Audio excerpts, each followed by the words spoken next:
Olá, está no ar o Causando em São Paulo, um programa da TV Câmara produzido pela Escola do Parlamento. Semanalmente trazemos para você uma conversa com quem está literalmente causando na cidade. Mobilizando, defendendo uma causa, ativando redes, transformando, construindo valores democráticos e contribuindo com um mundo mais plural. Para quem não sabe, a Escola do Parlamento é parte da estrutura administrativa da Câmara Municipal de São Paulo e tem como função fomentar atividades educativas que nos levem a pensar a cidade, a gestão pública e a democracia. Para nos ajudar na nossa reflexão de hoje, eu recebo Júlia Carvalho, da Fast Food da Política. Tudo bom, Júlia? Tudo bem. Júlia, eu queria começar perguntando o que é a Fast Food da Política. Porque esse nome é, no mínimo, criativo, né? Legal, Fast Food da Política. A Fast Food da Política é uma ONG hoje. Legal. E ela nasceu com a pergunta de será que é possível compreender as regras que movem o sistema político brasileiro na velocidade que a gente come um hambúrguer?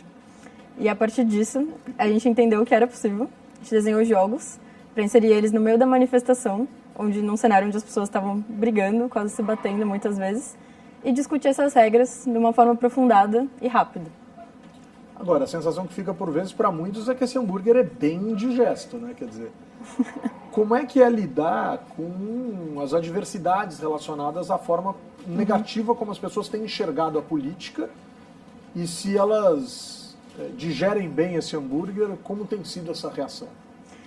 O jogo, ele tem um potencial de reunir muitas pessoas que pensam de formas diferentes, até opostas, e fazer com que elas não só briguem, mas elas se divirtam no processo de aprender política.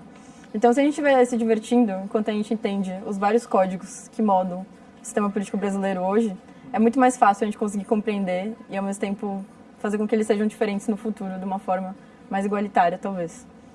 Agora, a gente consegue perceber os objetivos da Fast Food da Política. Agora, quando nasce isso?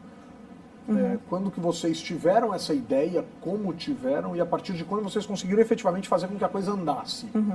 A Fast Food ela nasceu no 2015, no Ônibus Hacker. O Ônibus Hacker é um laboratório de política e tecnologia itinerante que estava passando por Brasília. E aí tinham várias pessoas que já trabalhavam com jogos, inclusive eu. E a gente teve essa ideia de como que a gente poderia adaptar jogos que já estavam feitos e fazer com que outros surgissem no processo para a gente conseguir discutir essas regras estruturais no meio da manifestação. Então, se estavam acontecendo várias notícias onde tinham pessoas brigando na rua e até se batendo por causa das camisas vermelhas ou amarelas, a gente trouxe essa provocação. Será que essas ferramentas, elas de fato são tecnologias abertas, educacionais, que a gente consegue usar em qualquer cenário, em qualquer condição, com qualquer indivíduos que estejam jogando? E a gente descobriu que sim, esse dia foi uma prova de fogo. A gente chegou lá achando que a gente ia apanhar, né? Porque a gente falou, pô, será que dá pra discutir isso no meio e vai estar tudo bem? Talvez não, mas a gente se propôs a tentar, foi um desafio. E desde esse dia a gente entendeu que se a gente estiver se divertindo, a gente consegue discutir qualquer pedaço da política com qualquer pessoa que estiver jogando de uma forma potente e boa, né? Agora, você fala em jogo, mas é um jogo ou são vários jogos? São vários jogos, E aí cada parte do sistema vira um jogo, ou cada característica da política brasileira vira um jogo? Basicamente, Então tem jogos sobre o sistema eleitoral, sobre bases constitucionais, tem alguns falando sobre questões sociais, como gênero. Tem várias perspectivas e tem jogos que duram 5 minutos, tem outros que duram meia hora, depende do jogo, assim. Então é como se fosse assim mesmo que uma, digamos assim, fábrica de jogos. Quer dizer, não é uma coisa singular, é uma coisa plural, e os jogos são jogos para serem jogados assim, pessoalmente, para fazer interação, Sempre etc. pessoalmente, Tá, não são jogos aplicativos, games são todos de internet. jogos físicos, É jogo do jeito que eu jogava quando era moleque. Isso.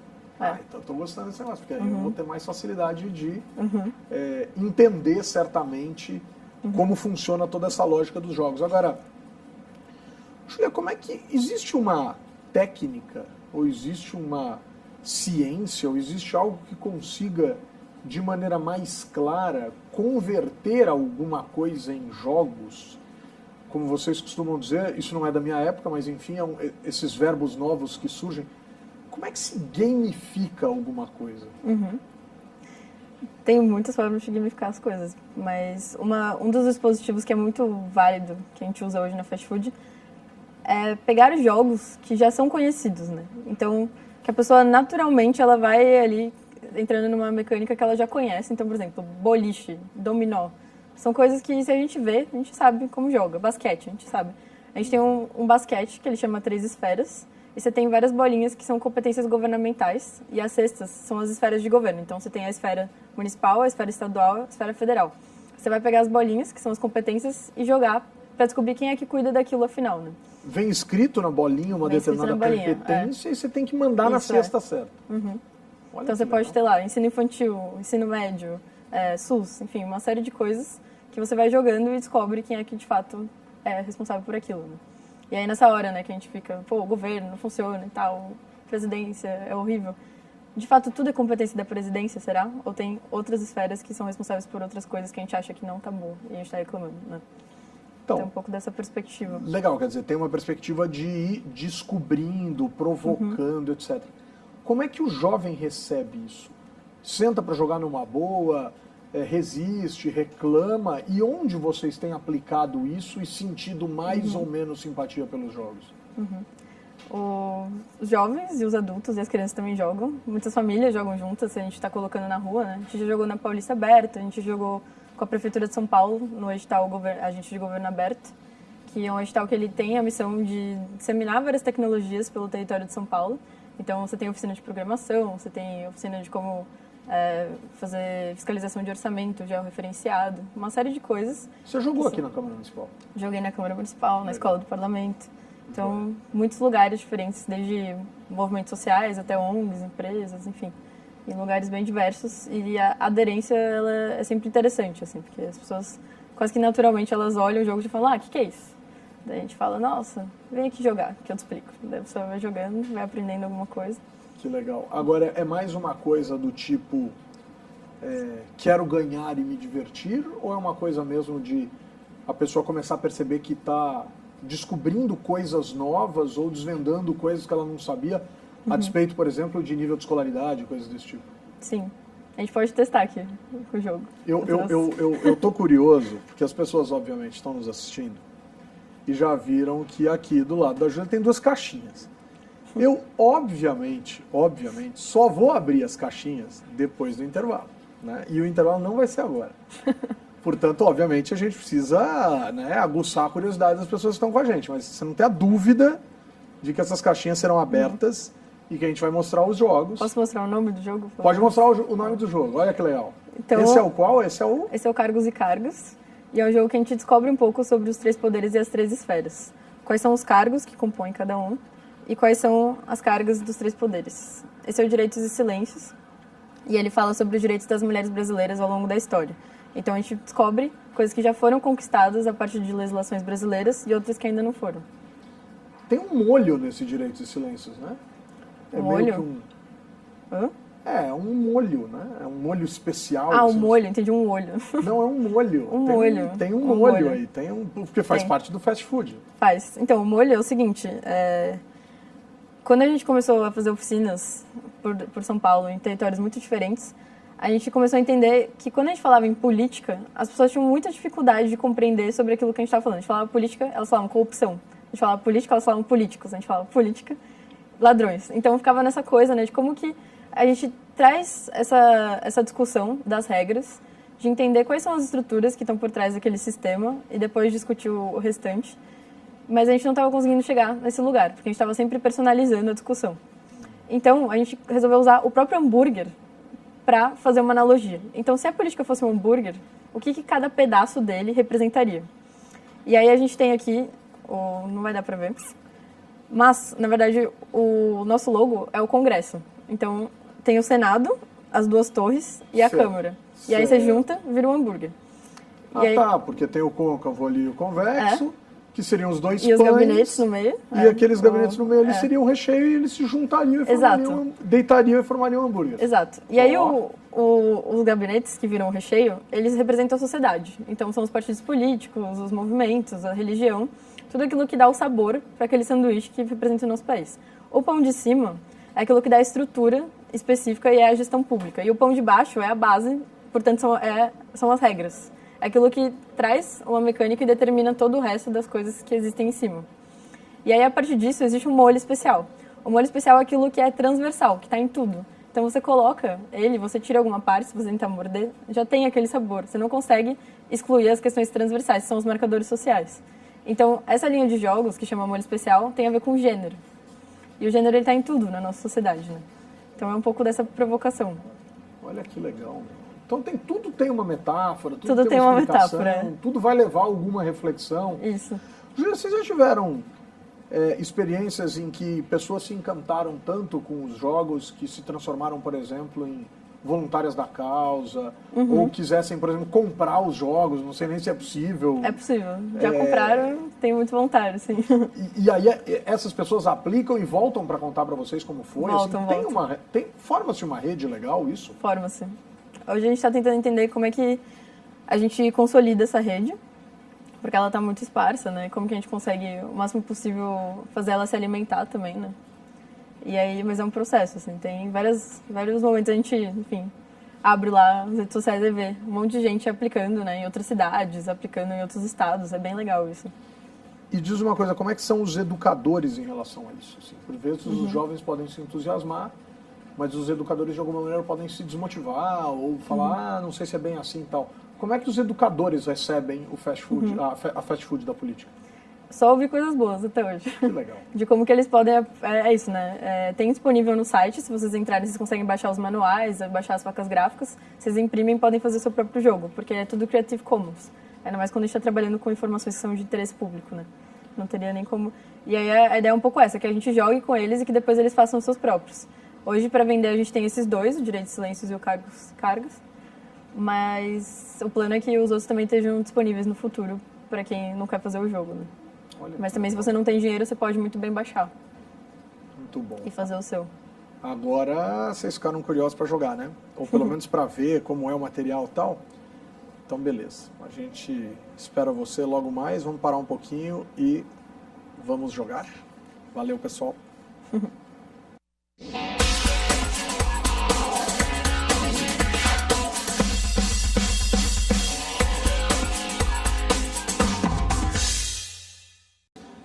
Causando em São Paulo está de volta, hoje recebendo Júlia Carvalho, diretora da Fast Food da Política. E a gente percebeu no primeiro bloco que a Fast Food gamifica, joga com questões da política de maneira a torná-la mais palatável e mais fácil de ser compreendida. E como ela mesma nos disse, para que sejam entendidos os principais conceitos na velocidade com que a gente come um hambúrguer. Tem uma galera que dizima um hambúrguer numa velocidade assombrosa. Mas eu imagino também, Júlia, que tem a gente que jogue super rápido e que entenda super rápido alguns dos conceitos que vocês estão trazendo. Eu queria entender o seguinte, como é que funciona assim na prática? Quer dizer, eu ligo na Fast Food da Política e digo assim, olha, eu tenho uma escola pública e gostaria que vocês viessem aqui jogar com os meus alunos de terceiro ano do ensino médio, por exemplo. E aí vocês vão lá e causam com essa garotada, assim? Vocês vão lá e brincam com esses meninos, com essas meninas, tá? Ou vão pra rua e jogam na rua? Onde que rola? Então, a Fast Food, ela é uma ONG de educação política que funciona por demanda, né? Então, se a gente tem parceria com o setor público, que é o caso da Prefeitura de São Paulo, a gente também faz projetos pontuais conforme a necessidade. Então, sim, a gente consegue fazer na rua. Tem jogos que eles têm um formato mais de intervenção, que é justamente para quem passa começar a olhar e aí começar a jogar. Mas também funciona numa sala de aula super bem. Funciona, enfim, num auditório. Funciona de formas muito distintas. E depende também de qual que é o assunto que quer ser abordado, né? Então a gente consegue fazer aplicação de jogos, e aí a partir dali a gente puxa um tema e vai trazendo uma discussão meio gamificada. Também existem cursos de formação da ferramenta, mas também sobre assuntos específicos. Então depende muito, Você tem formatos variados, Ou seja, tem para todos os públicos, para todos os gostos, para todos os formatos, modelos. E o legal de ser assim físico, né, é que tem algumas pessoas, eu mesmo por vezes tenho barreiras em relação à questão da tecnologia. Né? Não consigo, às vezes eu não entendo um jogo e tal. Esse não tem muito como não entender, né? Quer dizer, são regras fáceis, algumas de domínio público, como você bem observou no primeiro bloco, né? Você falava do dominó, do boliche, do basquete, etc. Mas, por exemplo, óbvio que a gente vai querer ver os dois, mas vamos pegar aqui os direitos e silêncios. Vamos. Do que se trata isso? Quer dizer, você vai abrir aí a caixinha do jogo né? Isso é legal, porque tem toda uma descoberta aí, ó. A pessoa, é um jogo, como se fosse um jogo de cartas, nesse caso. É um jogo de cartas, isso. Legal. Então tá. Esse jogo aqui é o seguinte. Ele é um jogo que fala sobre o direito das mulheres brasileiras. E cada carta dessa representa um desses direitos, que pode ter sido conquistado a partir de legislações ou decisão judicial no Brasil ou não. Então, Certo. se foi conquistado, foi a nível federal. Porque a gente está trabalhando se isso daqui vale ou não formalmente para todas as mulheres brasileiras. Daí, qual que é o seu desafio ao jogar esse jogo? Você tem várias formas de jogar. Essa que a gente vai fazer é colaborativa, mas também existem a competitiva. E você vai precisar olhar essas cartas e tirar elas da linha. Finge que isso é uma linha do tempo aqui. Certo. Você colocaria na mesa para montar. E aí você precisaria tirar as que não foram leis e, ao mesmo tempo, colocar em ordem cronológica. Ordem histórica do que foi acontecendo. Existem algumas que não foram leis. Talvez, possivelmente. Tá, perfeito. Pode acontecer. Possivelmente, é. E aí Tá. você vai falar para eu colocar na ordem que você acha que ocorreu isso. Olha só, então temos ali integração do trabalho doméstico à previdência social. Depois nós temos ali algo que deve ser direito ao divórcio, porque tá cortado ali, mas deve ser direito ao divórcio. Isso, é direito ao divórcio. Também não é fácil, né, Júlia, mostrar assim. Tá. Aí, casamento sem exigência de virgindade. Proibição do parto com algemas. Eu fico imaginando que nesse caso sejam mulheres que estejam presas, alguma coisa nesse sentido. É. E o direito ali a receber pensão alimentícia. Então, caberia a mim, que estou observando aqui, fazer uma lógica cronológica desses fatos. Então, eu arriscaria aqui, primeiro vem, o mais antigo é o casamento com exigência de virgindade, quer dizer, isso teria caído há mais tempo, né, porque a mulher... Primeira pergunta, você acha que todas essas foram formalizadas a partir de legislação? Eu tenho dúvidas sobre a proibição do parto com algemas. Tá, e você vai escolher tirar ou você Eu vai escolher tiraria. deixar?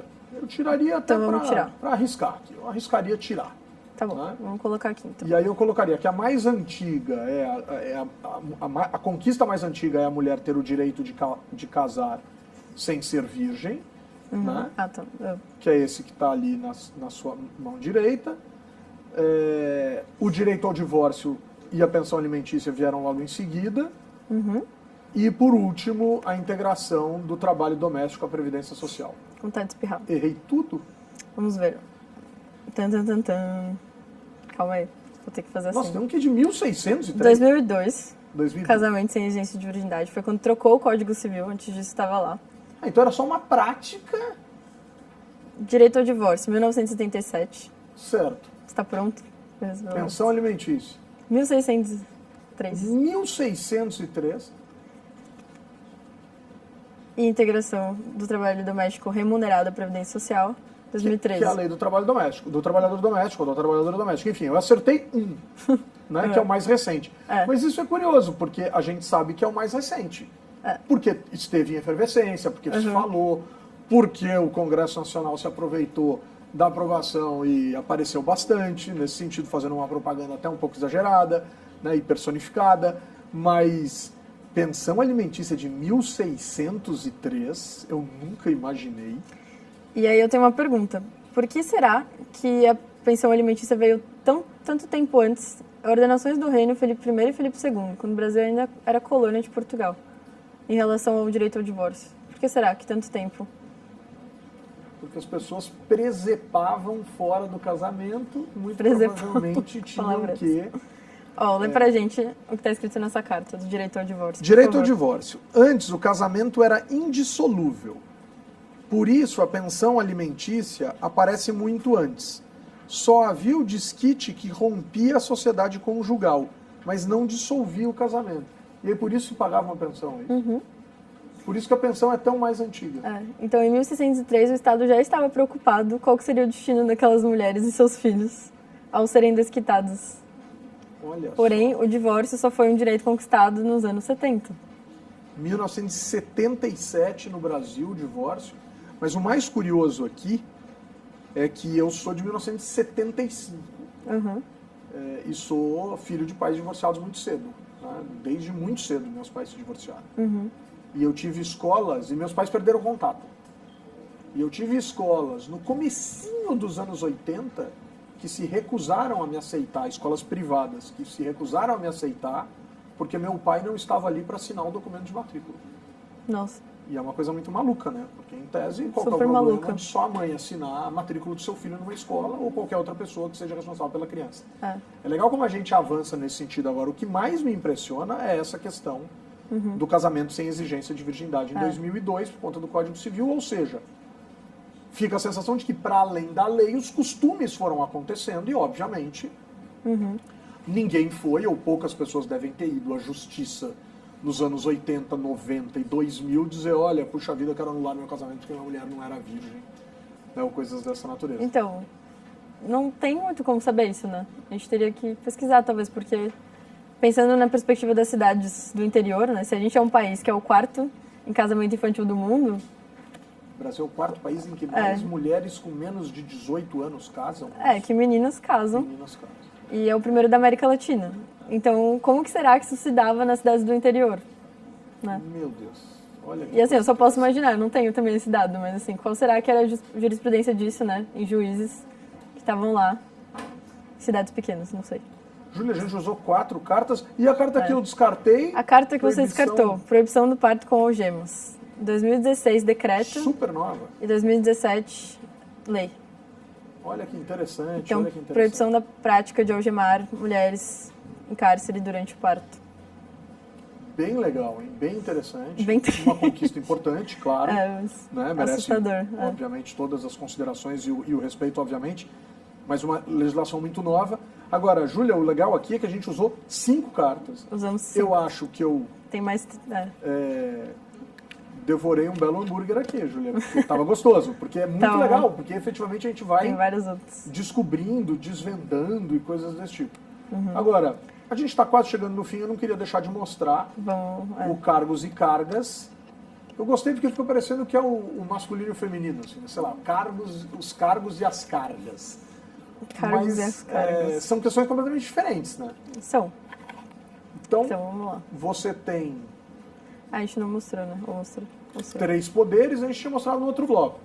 A gente tem 3 poderes, o poder legislativo, o poder executivo e o poder judiciário.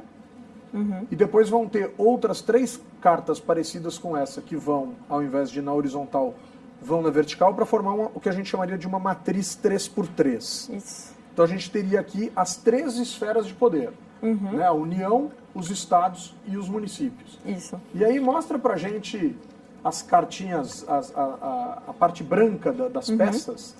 Então, aí você tem aqui uma série de peças que são cargos que você vai precisar colocar.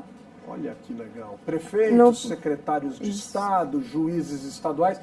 No poder certo e na esfera certa. Ou seja, você tem a matriz 3x3 e você vai completando com essas peças brancas. Óbvio que pode acontecer erros, e aí óbvio que a gente corrige, pensa junto e tal.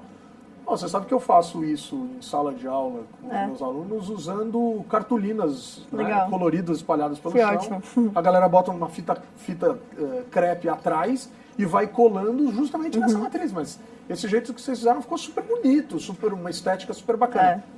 Agora, tem o outro lado, né? Tem o outro lado lado da carta, né? E aí você tem artigos constitucionais. Mostra mais assim na vertical, mesmo que você segure só. Aí, olha que legal. Então deixa eu pegar um e ler, por exemplo. Vou pegar essa aqui. Vou pegar essas duas aqui. Então, por exemplo, enviar para aprovação o plano plurianual, o projeto de lei de diretrizes orçamentárias e as propostas de orçamento. E aí eu tenho que dizer quem envia isso, que poder é. Aí eu não estou mais falando em União, Estados e Municípios, eu só estou falando das atribuições dos poderes. Exatamente. O que legalmente eles têm que fazer. E aí, quem envia? Esse aqui é o legislativo. Perdão, olha só como a gente erra. Esse aqui é o executivo, porque ele envia e o legislativo vai discutir e aprovar, enfim. Autorizar o presidente da República a declarar guerra, a celebrar a paz, a permitir que forças estrangeiras transitem pelo território nacional ou nele permaneçam temporariamente. Poder legislativo. Ou seja, os dois aqui um é do executivo, enviar a peça orçamentária, o outro é do legislativo. E aí você vai colocando essas pecinhas embaixo dos respectivos poderes e, obviamente, a galera que está jogando vai desvendando o mundo, né? E aí é legal que você vai fazendo, né, por erro e tentativa. Então, se você já tem lá um número determinado de peças, e você vê que tem muitas em um e não tem nada em outro, tem alguma coisa errada, né? E aí você começa a trazer uma discussão, né? Além desses verbos, eu falo que essa segunda fase ela é mais fácil do que a primeira, porque a primeira você precisa ter todo um repertório de nomes específicos que você precisa entender. Então, você precisa saber que é um secretário do estado, um secretário do município, um vereador, exato. E aí ou você sabe ou você não sabe, né? Por causa das taxonomias. Só que quando você está trabalhando com isso, você trabalha com uma lógica, né? Que aí você consegue desvendar, que é um pouco mais fácil, talvez, assim, se você for ir discutindo coletivamente, né? Então, Muito bom. Você tem outros poderes, assim, de você conseguir interpretar. Muito legal, Júlia. Olha, esse programa ele tem um probleminha. Está muito associado ao seu jogo, mas isso não é um problema no seu jogo, mas ele é tão rápido quanto se comer 1 ou 2 hambúrgueres. Então, Sim. Infelizmente, a gente terminou, mas eu adorei jogar, adorei brincar, adorei saber que a política pode ser assim tão fácil, super, super fácil de ser digerida. Pessoal, o Causando em São Paulo fica por aqui. Acompanhe a programação da escola, acesse o portal da Câmara Municipal, acesse o portal da escola, né, câmara.sp.gov.br/Escola do Parlamento. Júlia, super obrigado. Muito obrigada a vocês. Pessoal, até a próxima.